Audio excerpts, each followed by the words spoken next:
are 12 astrological signs in modern astrology, ruled by 10 planets. We can see these signs from various points on the planet as a ring of stellar constellations that rotate around the Sun and appear to make their cyclic journeys around the Earth's celestial equator.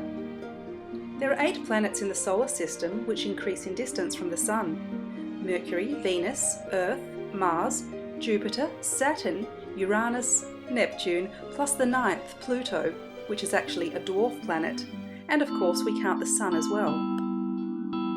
From Earth it looks like the Sun and all the planets follow an imaginary line in the sky called the ecliptic. The Earth spins from west to east, so from Earth stars rise in the east and set in the west, just like the Sun and Moon do. The Earth spins on an axis that runs from north to south pole, with the equator at a right angle to the Earth's axis of spin. So every star rises in the east, goes straight across the sky and sets in the west with mathematical precision. However, from the north or south pole, never rising or setting at the horizon, you'll only see the stars go in circles overhead. Like the Sun and the planets, the zodiac constellations all lie in the ecliptic, so they're visible from every place on Earth where you can see the Sun rise and set. This explains why they feature so prominently in ancient cultures.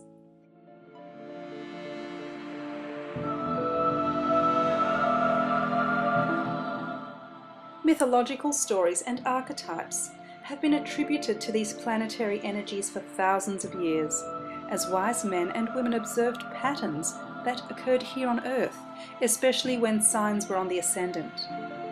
The 12 signs have become symbolic for the spiritual and material energies they seem to manifest, dictated by their position in the heavens.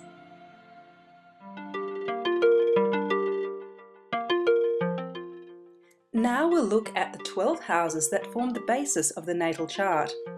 Each house is ruled by a sign that has a special glyph to represent it. That sign is represented by a constellation and ruled by a specific planet. Your natal chart, like a snapshot of the luminaries, shows what position the planets were in at the moment of your birth. The angular houses 1, 4, 7 and 10 are associated with action. The succedent houses 2, 5, 8, 11 are about security, and the cadent houses 3, 6, 9 and 12 are areas of learning. Fire houses are called the Trinity of Life, 1, 5 and 9. Planets in the fire houses affect the individual's attitude towards life itself. The key word is identity. The earth houses are the Trinity of Wealth, 2, 6 and 10. They satisfy our basic needs in a practical world. Air houses are the Trinity of Relationships, 3, 7 and 11. They're about concepts and also about the social and intellectual. Water houses are the Psychic Trinity, 4, 8 and 12. This person deals with yearnings, and the water houses are about emotion and soul.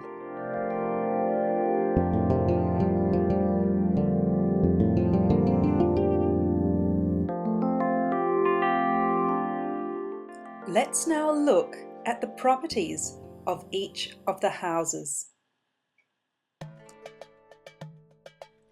The first house, the house that aligns the person's natal ascendant, is ruled by Aries. The name Aries is Latin for ram, and its symbol represents a ram's horns.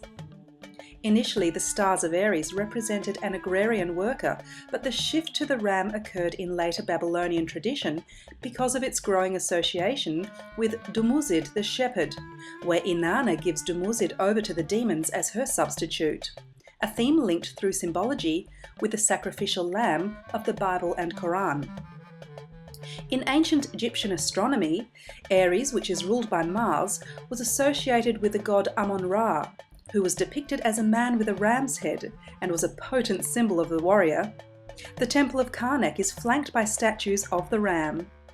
Because the constellation Aries was the location of the vernal equinox, it was called the indicator of the reborn sun, which was also a symbol of Amun-Ra.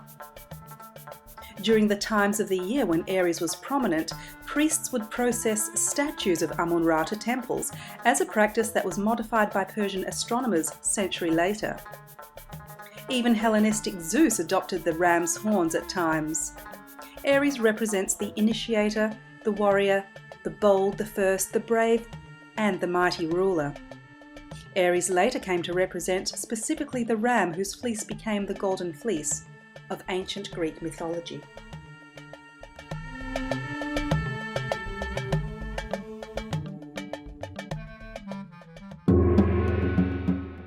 The second house ruler, the house of values and portable wealth, is Taurus, Latin for the bull. Taurus is ruled by Venus, the planet represented by Egyptian Hathor, the cow-horned goddess of fertility, music and dance. It's one of the oldest constellations, dating back to the early Bronze Age. The identification of the constellation of Taurus with a bull dates back to the Upper Paleolithic period. Taurus marked the spring equinox from about 4000 BC to 1700 BC, after which it moved into Aries. In early Mesopotamian art, the bull of heaven was closely associated with Inanna, the Sumerian goddess of love, fertility and warfare.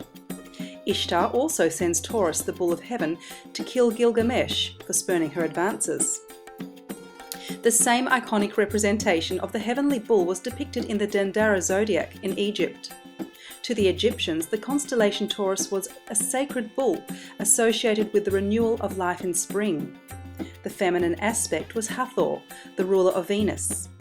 This relief shows goddess Hathor as a cow suckling a young queen Hatshepsut. In Greek mythology, Taurus was identified with Zeus, who assumed the form of a white bull to abduct Europa. Traits of Taurian character are stubbornness, earthiness, sensuality, artistry, beauty, and the bull especially symbolises the powerful building of possessions and wealth. Is it a surprise that the bull is the infamous statue hallmark of Wall Street? The third house ruler is Gemini, the twins. In Babylonian astronomy, the stars Castor and Pollux were known as the Great Twins, and later in Greek mythology they were regarded as the patrons of sailors, to whom they appeared as St. Elmo's fire. They were also associated with horsemanship. When Castor died, because he was mortal, Pollux begged his father Zeus to give his brother immortality, and he did, by uniting them together forever in the heavens. The twin brothers, also known as the Dioscuri, were regarded as helpers of humankind, patrons of travellers and of sailors in particular, who invoked them to seek favourable winds through air sign Gemini's ruler Mercury. Gemini also morphs into Hermes, the messenger of the gods. As Gemini's clarity of articulation is a strong character trait, Gemini excels in the art of communication. Hermes is also the patron of magic, merchants, alchemy and mischief.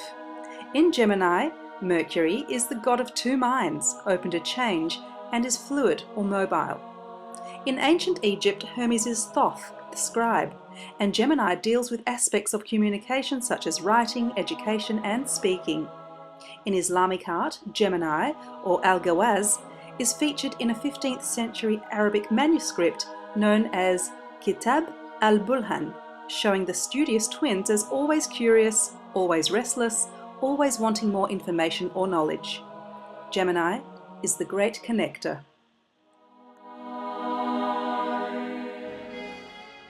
The fourth house ruler, the sign Cancer, is governed by the moon.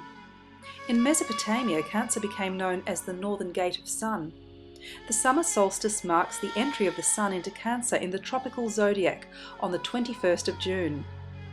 In the Egyptian records, approximately 2000 BC, Cancer was described as the scarab, the sacred emblem of immortality, often depicted holding the solar disk, a symbol for the summer solstice and rebirth. The scarab beetle's egg hatching is very much linked to the moon's 28-day cycle. The Egyptians consider the 29th day to be the day of resurrection, the day the dung cluster is rolled into the water, opens and the new scarabs are born. Hence birth, baptism and immortality have been associated with the sign of Cancer. In Babylonia, the constellation was known as Mulalul, a name which can refer to both the crab or snapping turtle. Babylonian ideas of Cancer as a symbol for a passage to the underworld may be the origin of these ideas in much later Greek mythology. The symbol of the crab is also based on Karkinos, a giant crab that harassed Hercules during his fight with a hydra. Hera sent a crab to snap at his feet, but he smashed its shell. As a reward for the crab's efforts in saving her, Hera placed it in the sky, and it became the constellation Cancer. Cancer, or Al-Saratan in Islamic astronomy, features in the manuscript known as Kitab al-Bulhan, or the Book of Wonders, a late 14th century Arabic manuscript containing a composite of astrology, astronomy, and cosmology. And in 18th century Indian astrology, the sign is known as Karka. The Dormition Church on Mount Zion in Jerusalem features the sign of Cancer representing the month of Tammuz. Cancer is ruled by the moon and associated with a process of bearing, birthing, nurturing, and protecting.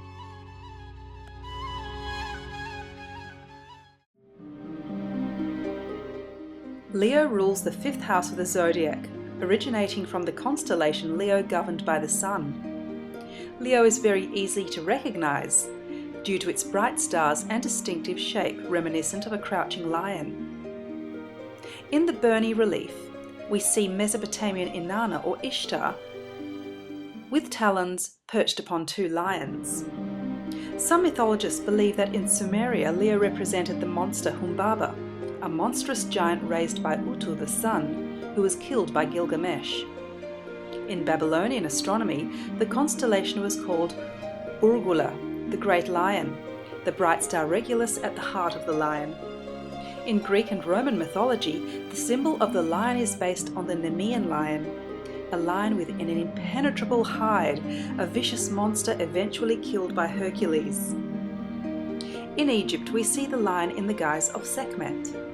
Sekhmet was a solar deity, bearing the solar disk and the uraeus, which associated her with royalty. Sometimes called the daughter of the sun god Ra, Sekhmet was often associated with feline goddess Bast or Bastet. The Orion correlation theory assumes the construction of the largest lion on Earth, the Great Sphinx, was begun 10,500 BC, that the Sphinx's lion shape is a definitive reference to the constellation of Leo, and that the layout and orientation of the Sphinx, the Giza Pyramid complex and the Nile River are an accurate reflection of the map of the constellations of Leo, Orion and the Milky Way. Ruled by the solar energy of the powerful sun, Leo is regal, dynamic and courageous.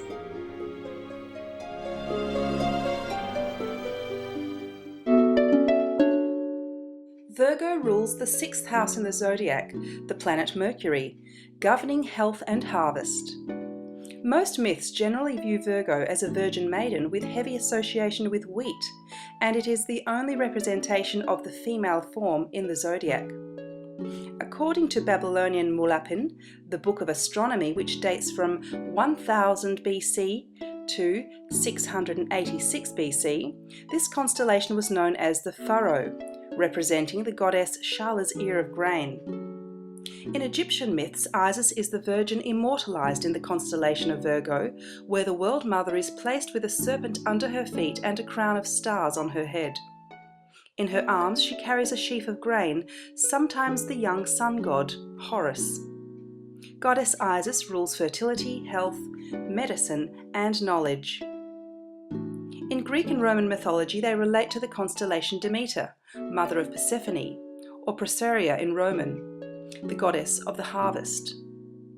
Greek legend attributes the symbol of the maiden to Astraea. She was the last immortal to abandon Earth at the end of the Silver Age when the gods fled to Mount Olympus, hence the sign's association with the Earth. Virgo is known for her discriminating taste, attention to detail, and the health of the body, and has various connections with the Indian goddess Kanya, and in the Middle Ages was sometimes associated with the Blessed Virgin Mary.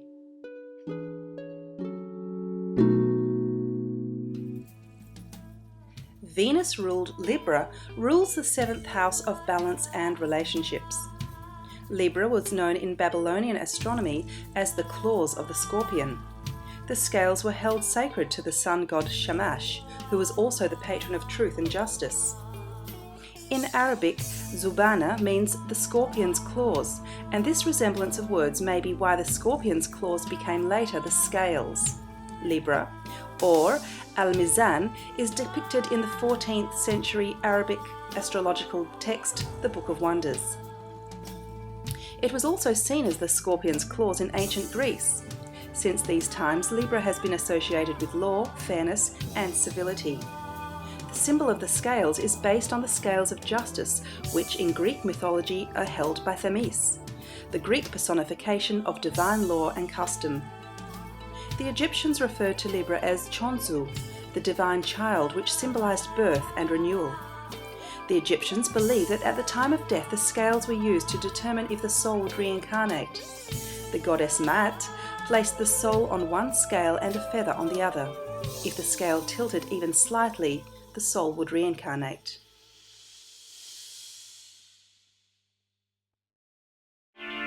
The 8th house of life, death, sexuality, and the mysteries is ruled by Scorpio. Scorpio is governed by Pluto, and as Pluto is a relatively newly discovered planet, it was originally governed by Mars. In Greek mythology, the many myths associated with Scorpio almost invariably contain a reference to Orion. The symbol of the scorpion is based on Scorpius, a giant scorpion set by Gaia to kill Orion when he threatened to kill the beasts of the earth. The scorpion stung Orion on the heel, marked by star regal, Beta Orion, and killed him. The Babylonians called this constellation Mulgri-Tab, the scorpion, and the sign can literally be read as the creature with a burning sting. Scorpion men feature in Babylonian and Sumerian myths. In the Epic of Gilgamesh, they stand guard outside the gates of the sun god Shamash, which give entrance to Konurgi, the land of darkness. The Scorpion men open the doors for Shamash, who is the sun, as he travels out each day, and close the doors after him when he returns to the underworld at night. In Egyptian mythology, Serket or Selket was originally the definition of Scorpio. Serket was thought to have power over venomous snakes and scorpions, and she also helped women during labour, childbirth and nursing, as somewhat of a midwife. In the Near East, Scorpio is found in the Arabic Kitab al-Bulan of the 14th century and features in the Book of the Birth of Iskander. It's also seen as a sign in 18th century artwork from Jaipur in India. Scorpio symbolises the month of Heshvan, as seen in the zodiac mosaic in the ancient synagogue in Tzipori, Israel. Scorpio represents passion, secrets, and legacy.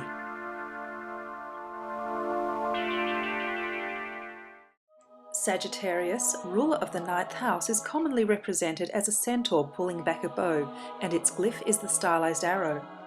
The 9th house, governed by expansive Jupiter, oversees travel, culture, and higher learning. The Babylonians identified Sagittarius as the god Nergal, a strange centaur-like creature firing an arrow from a bow. It is generally depicted with wings and 2 heads, a panther head and a human head, as well as the scorpion's barb. In Greek mythology, Sagittarius is usually identified as a centaur, half human, half horse, as is Chiron, the wounded healer. The archer also identifies with the satyr Crotus, the son of Pan, who Greeks credited with the invention of archery. According to myth, Crotus often went hunting on horseback and lived among the Muses, who requested that Zeus place him in the sky, where he is seen demonstrating archery.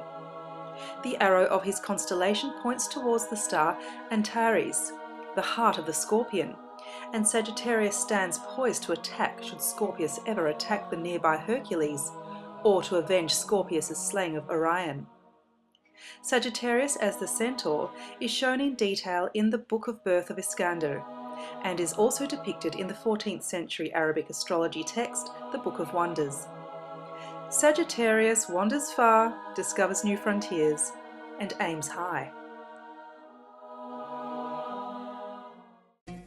The 10th house ruler Capricorn, the goat, is governed by Saturn.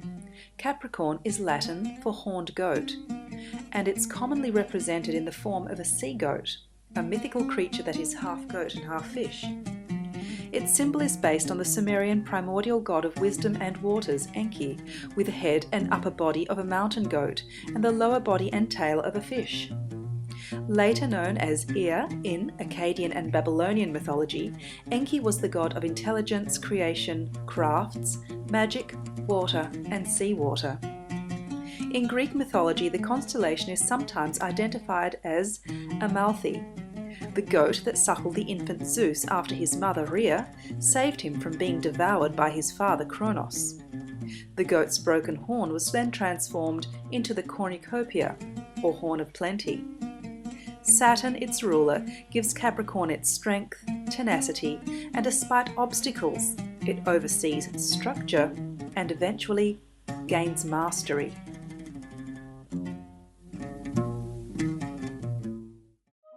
11th house Aquarius, ruled by Uranus, the planet of higher consciousness, was identified as Gula, the Great One, in the Babylonian star catalogues, and represents the god Ea himself, who is commonly depicted holding an overflowing vase. The Babylonian star figure represented the winter solstice in the early Bronze Age. In ancient Egypt, Aquarius was associated with the annual flooding of the Nile. The banks were said to flood when Aquarius put his jar into the river, beginning spring. From the Dendera zodiac of Egypt, we see the star is represented by the god of inundation, Hapi.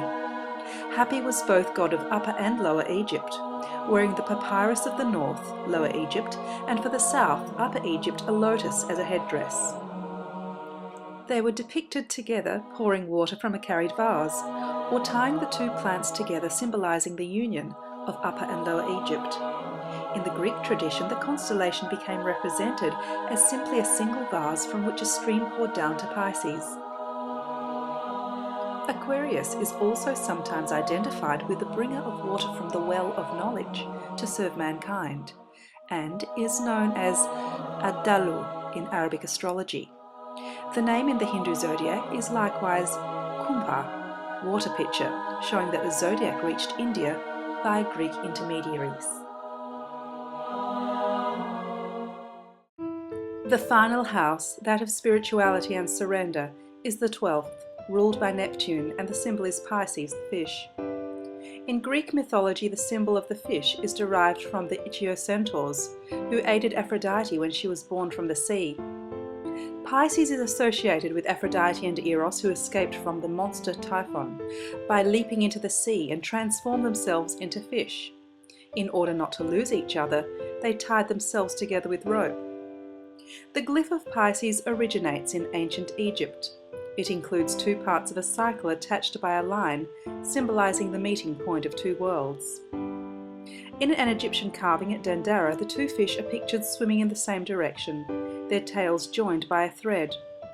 The knot of the rope is marked by Alpha Piscium, also called Al-Risha, the cord in Arabic. The age of Pisces began at 1 AD and will end 2150 AD, when we officially enter the age of Aquarius. Many Christian symbols for Christ use the astrological symbol for Pisces, the fishes. The figure Christ himself bears many of the temperaments and personality traits of Pisces, and is thus considered an archetype of the Piscean. Pisces has been called the dying god, where its sign opposite is Virgo, or the life-giving Virgin Mary. Mary Magdalene in the Bible washes and anoints the feet of Jesus, and later Jesus, in an act of humility, imitates Mary by washing the feet of his 12 disciples. Beyond the personal, this house represents those spheres of life in which the individual no longer plays a part and merges completely with spirit.